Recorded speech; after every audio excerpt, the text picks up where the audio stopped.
Penerapan segitiga restitusi dalam menyelesaikan permasalahan peserta didik. Tujuan pembelajaran untuk melatih keterampilan menerapkan segitiga restitusi dalam menyelesaikan permasalahan yang dihadapi peserta didik sebagai upaya penumbuhan budaya positif di lingkungan sekolah. Sekarang, mari kita coba simak kegiatan penerapan segitiga restitusi pada kasus berikut ini. Silakan duduk, Afifah. Ada apa tadi di kelas? Jadi begini Bu, tadi saya di kelas sama teman saya kan lagi bercerita. Terus kami bercanda-canda, ketawa-ketawa, tapi karena tiba-tiba teman saya mengejek nama orang tua saya dan memasukkan nama orang tua saya. Jadi saya merasa tersinggung dan tidak terima Ibu. Karena kenapa orang tua saya baik-baik di rumah, terus tiba-tiba mereka dengan seenaknya mengejek-ngejek nama orang tua saya. Oh, jadi sumber masalahnya tadi seperti itu. Iya Ibu. Ya. Wajar sih kamu marah karena sudah menyangkut harga diri keluarga ya. Nah, kemudian Ibu tahu bahwa memang kita namanya manusia gampang terpancing emosi. Karena itu suatu hal yang wajar buat kita. Nah, dari kejadian tadi yang sudah terjadi tadi itu, kamu merasa bersalah? Kalau menurut Karena saya, sempat membalas teman tadi kan? kalau menurut saya memang saya salah.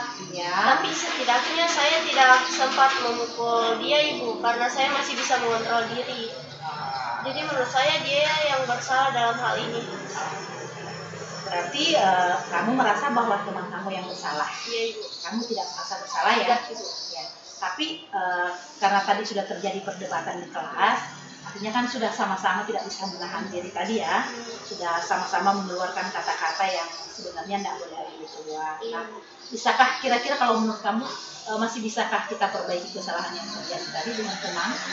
Sebenarnya masih bisa Ibu. Ya. Saya bisa mengontrol diri saya. Seharusnya saya juga tadi tidak boleh berkata kasar, cuman karena dia sudah keterlaluan. Jadi saya juga spontan Ibu. Iya, betul sekali. Cuma untung tadi ya kamu tidak bertindak lebih gegabah. Tidak gegabah Ibu. Kira-kira kalau terjadi yang lebih gegabah, apa kira-kira yang terjadi tadi di kelas? Bisa-bisa tadi di kelas Ibu saya akan berkelahi sama dia, mungkin sampai ada yang terluka. Iya, tapi alhamdulillah sampai tidak terjadi ya. Artinya Afifah masih bisa menahan diri, berarti masih kondisi pikirannya masih bisa dikontrol. Ya, Afifah masih bisa. Nah, tadi kamu melakukan itu marah kepada teman kan ada alasannya kan? Kenapa kira-kira? Alasan kamu marah tadi sama teman sampai marah? Karena saya merasa tersinggung Ibu. Orang tua saya tidak tahu apa-apa, tiba-tiba namanya diejek-ejek lah Ibu, dibilangkan nama yang tidak senonoh, yang tidak seharusnya dikeluarkan, tapi mereka keluarkan. Iya. Berarti tadi kamu ada sesuatu yang kamu pertahankan? Ada Ibu. Apa itu? Harga diri saya Ibu. Harga diri. Oh iya, betul sekali. Kemudian dari kejadian tadi kamu sudah marah sama teman, tapi sampai tidak bertindak gegabah, ya kan? Nah, terus kira-kira masih bisakah diperbaiki tadi hubungannya dengan teman kembali atau sikap yang terjadi di kelas tadi? Apakah masih bisa diperbaiki? Bisa Ibu. Kalau soal diperbaiki permasalahannya masih bisa Ibu. Asalkan dia mau mengakui kesalahannya. Oh iya, berarti hanya mengakui dia yang mengakui kesalahannya, Iya, Afifah enggak? Karena saya awalnya saya tidak pernah mengejek orang tuanya Ibu, tapi dia tiba-tiba memasukkan nama orang tua saya, jadi saya tersedih. Ya, tapi bersedia saling memaafkan kan?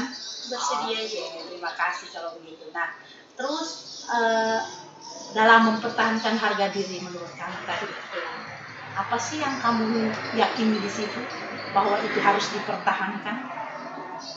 Saya harus yakin karena kenapa harga diri di dalam sini harga diri saya diinjak-injak orang tua saya juga.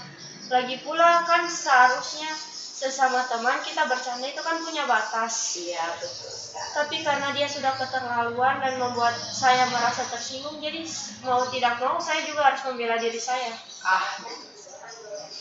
Ibu paham dengan sikap kamu dan memang harusnya seperti itu, tetapi tentunya dalam mengalami masalah seperti ini, kita harus masih bisa mengontrol diri, kemudian jangan sampai bertindak gegabah yang bisa efeknya lebih panjang, benar kan? Iya, Bu. Dan tadi tindakan Afifah ternyata sudah betul, masih bisa menahan diri, tidak sampai melakukan hal-hal yang lebih parah lagi, hanya sebatas tadi saling berdebat, kemudian saling mengeluarkan kata-kata.